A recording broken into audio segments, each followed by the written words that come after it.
Welcome viewer, I am Murugan S. This video tutorial describes, fix security or firewall settings might be blocking the connection in Windows 11, 10. First method is type Control Panel in Windows search bar, click Control Panel.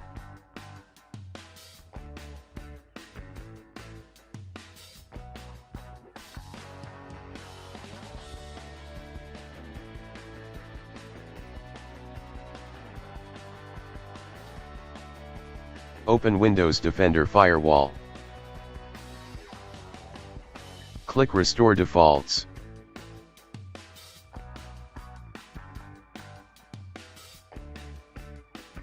Second method is type CMD in Windows search bar, rigged click Run as administrator.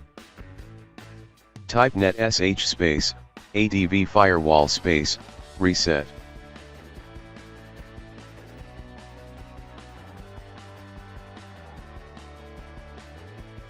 Third method is type Control Panel in Windows search bar, click Control Panel.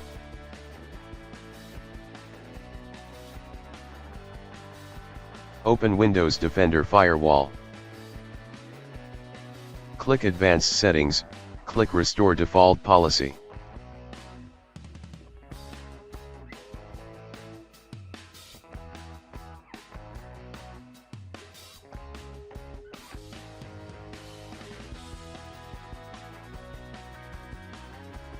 I hope this video tutorial helps to you. Please like, share and don't forget to subscribe my channel. Thank you very much. See you next video.